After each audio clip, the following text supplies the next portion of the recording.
melakukan sosialisasi, mengedukasi, dan menyampaikan situasi dan kondisi baik, situasi dan kondisi perdagangan orang maupun aturan-aturan yang berlaku di Indonesia maupun di negara tujuan.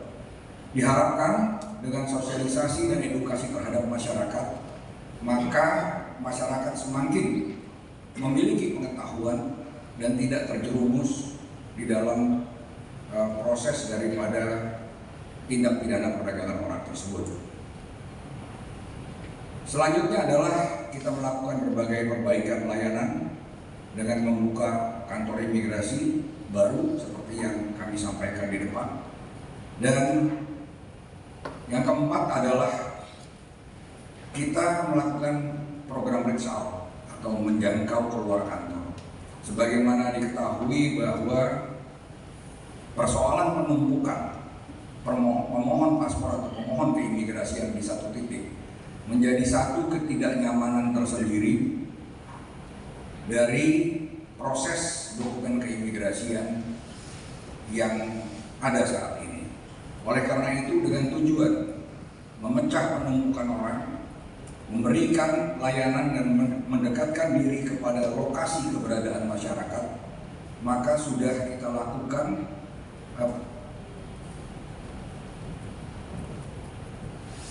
peresmian immigration launch yang dengan konsep di mall-mall yang ada di Indonesia.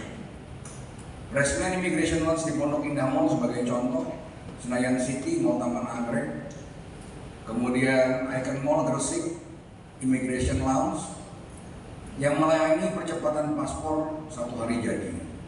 Dan ke depan hari Kamis ini akan dibuka Immigration Lounge di Bekasi, dan selanjutnya akan di Depok, yang selanjutnya adalah pada bulan Januari di Ciputra Mall di Surabaya. Diharapkan dengan keberadaan imigrasi di mall-mall memberikan kenyamanan kepada masyarakat dan membuat kejenuhan menunggu menjadi terkikis, karena mereka dapat melakukan proses sambil berwisata di mall. Ada wisata di mall ya? Itu kata berarti sering. Yang selanjutnya adalah e-visa.imigrasi.go.id, yaitu perpanjangan visa dan izin tinggal secara online melalui website e-visa.go.id bagi WNA pemegang visa kunjungan yang berada di Indonesia. Jadi kita terus melakukan digitalisasi sehingga meminimalisir orang-orang harus datang ke kantor imigrasi hanya untuk mengajukan permohonan dan sebagainya. Izin tinggal kita berikan dalam bentuk elektronik, yaitu e-VOA. Orang bisa datang ke Indonesia, tidak perlu antri di bandara untuk membeli visa on arrival pada saat kedatangan.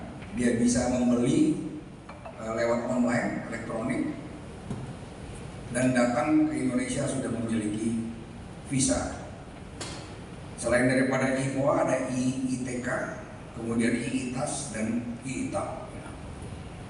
Untuk paspor Republik Indonesia sampai dengan saat ini 15 Desember 2024 telah diterbitkan 4.838.581 paspor.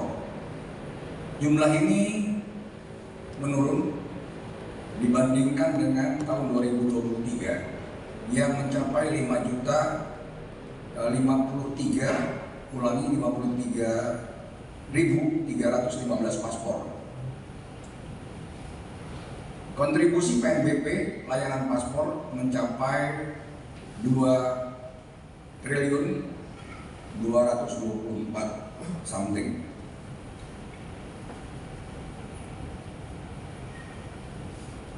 Kebijakan daripada paspor yang terkini sebagaimana mungkin rekan-rekan sudah ketahui bahwa telah lahir PP 45 dengan memberikan kepada masyarakat untuk dapat memilih apakah memilih paspor yang 5 tahun atau yang 10 tahun, yang elektronik ataupun non elektronik, dengan berbagai harga pilihan yang ditentukan oleh masyarakat sendiri.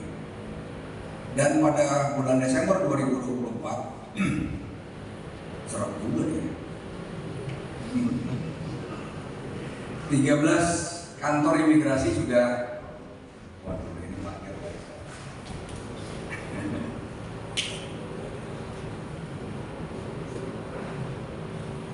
izin ya,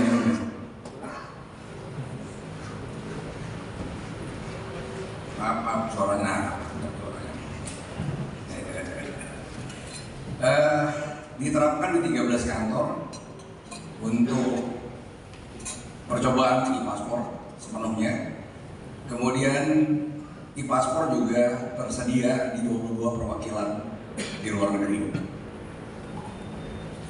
Yang mungkin juga ditunggu-tunggu adalah paspor Indonesia merah putih yang direncanakan akan di-launching akan diterbitkan pada 17 Agustus 2025. Paspor ini dirancang sedemikian rupa sehingga dengan semangat merah putih, ini paspor memang yang lama nih. Yang terakhir ada desain batik putih di sisi sebelah sini yang merupakan desain batik, saya lupa namanya, yang mencerminkan daripada Indonesia.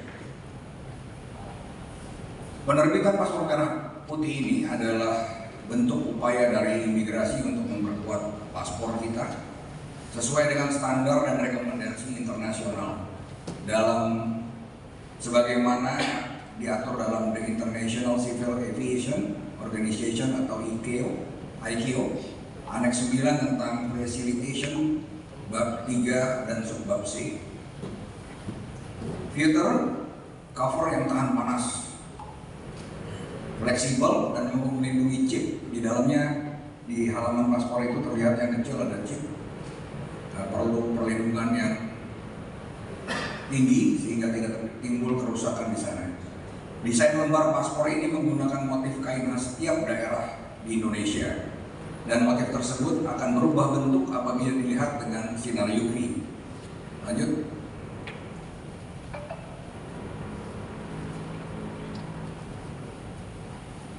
Selanjutnya kita masuk ke visa dan izin tinggal. Sampai dengan 10 Desember, kalau tadi 15 ini sampai 10, telah diterbitkan VOE sebanyak 4.635.858. Kemudian visa kunjungan sebanyak 463.821. Visa tinggal terbatas 62.630, serta golden visa sebanyak 466. Penerbitan izin tinggal sampai dengan 15 Desember. Izin tinggal kunjungan atau kita kenal dengan ITK sebanyak 9.325.307. Izin tinggal terbatas 259.944 dan izin tinggal tetap sebanyak 6.437. Adapun 5 besar daripada pengguna izin tinggal dan pengguna visa dan izin tinggal terbanyak di Indonesia. Yang pertama adalah Australia dengan 1,5 juta, Cina 1,2 juta, Malaysia 819.000, Singapura 646.000 dan India sebanyak 630.000. Kebijakan visa dan izin tinggal yang terkini yang pertama adalah Golden Visa, sudah diluncurkan oleh mantan Presiden Republik Indonesia pada tanggal 25 Juli 2024. Dan Golden Visa akan menarik banyak good quality travelers untuk invest while stay dan productive while stay. Penyesuaian indeks visa, saat ini terdapat 102 indeks visa yang mengakomodasi kebutuhan warga negara asing dalam rangka menjalankan aktivitasnya di Indonesia. Dan selanjutnya adalah bridging visa, adalah izin tinggal peralihan, ini juga baru, yang merupakan jembatan antara izin tinggal sebelumnya untuk memperoleh izin tinggal yang baru. Pemegang izin tinggal kunjungan, izin tinggal kunjungan, izin tinggal terbatas dan izin tinggal tetap sudah tidak bisa lagi diperpanjang, dapat diperoleh izin tinggal baru tanpa harus keluar dari wilayah Indonesia. Diajukan melalui e-visa.imigrasi.go.id. Filter pelaporan daripada perubahan data orang asing ada di website e-visa. Ini menyediakan juga fitur pelaporan perubahan data orang asing, pemegang izin tinggal yang meliputi mutasi paspor, mutasi alamat, hingga alih penjamin. Sehingga orang asing yang akan melakukan perubahan, baik itu perubahan alamat, perubahan status dan sebagainya, tidak lagi perlu datang ke kantor imigrasi, dapat dilakukan melalui fitur ini. Perlintasan di Indonesia, jumlah perlintasan tahun 2024 mencapai 46.735.310 orang, dan ini meningkat 12% dibandingkan tahun 2023. Terdiri dari warga negara Indonesia yang melintas sebanyak 22.181.808 orang, dan warga negara asing sebanyak 24.553.502 orang. Mereka melintas melalui udara, laut, dan darat. Untuk laut untuk udara sebanyak 36.753.657, laut 8.237.837, dan darat sebanyak 1.743.816. Negara dengan jumlah kedatangan terbanyak masih dipegang Austria dengan 1.638 sekian, Cina dengan 1.514 sekian, Malaysia 1.443 sekian, Singapura 1.240 sekian, dan India 484.072. Selanjutnya kita masuk ke penegakan hukum. Sampai dengan Desember 2024 telah dilakukan proses penegakan hukum berupa tindakan administratif keimigrasian sebanyak 5.047, yang artinya naik 150% dibandingkan tahun 2023. Kemudian tindak pidana keimigrasian sebanyak 122, naik 209% dibandingkan 2023. Penangkalan menjadi 9.978, naik 49%, dan pencegahan naik 27% menjadi 1.379. Berbagai upaya dalam penegakan hukum kita lakukan, diantaranya adalah joint investigation dan pengamanan buron Interpol. Imigrasi bekerjasama dengan Interpol telah meringkus 16 orang asing dari daftar pencarian orang internasional yang berada di Indonesia, yang berasal dari berbagai negara, diantaranya adalah RRT, Filipina, dan Taiwan. Joint investigation ini dilakukan bersama-sama dengan 5 negara, tentunya tidak sekaligus, tergantung dengan kasus yang ditangani. Di antaranya adalah Kanada, Inggris, Perancis, dan Australia. Dan salah satu bentuk kerjasama ini adalah mengungkap 350 warga negara Sri Lanka sehingga gagal untuk berangkat ke Kanada secara ilegal. Yang perlu di-highlight dari penindakan PNA pelaku kriminal oleh Direktorat Jenderal Imigrasi ada beberapa kali. Pada Juni 2024 Satuan Tugas Bali Beci mengamankan 103 warga negara asing asal Taiwan yang sudah kita deportasi ke negara asal dan sedang dalam proses hukum di sana. Yang kedua adalah melakukan aktivitas yang tidak sesuai izin tinggal dan terlibat kejahatan cyber dengan korban di luar Indonesia. Agustus 2024 mengamankan komplotan Alice Go yang merupakan wali kota Baban, Filipina, dan berhasil mengamankan 3 orang, 2 sebelumnya di Batam dan 1 diamankan di Jakarta. Dan ketiga-tiganya sudah dikembalikan ke Filipina untuk diproses yang berwenang. Oktober 2024 pengamanan warga negara RRT yang merupakan subjek notis Interpol bernama Lin Kiang di Bali, tersangka melakukan penipuan setara dengan 220 triliun rupiah dan sudah juga dikembalikan untuk mempertanggungjawabkan perbuatannya di hukum negaranya. November 2024 menangkap warga negara Filipina subjek notis lainnya yang bernama Hector Alvin Patolana dan sudah juga diserahkan kepada yang berwenang dari negara Filipina. Di November kita melakukan operasi pengawasan orang asing dan menindaklanjuti 128 WNA yang dijaring, di mana kasus-kasus yang didominasi adalah izin tinggal yang tidak sesuai dan masuk secara ilegal ke Indonesia.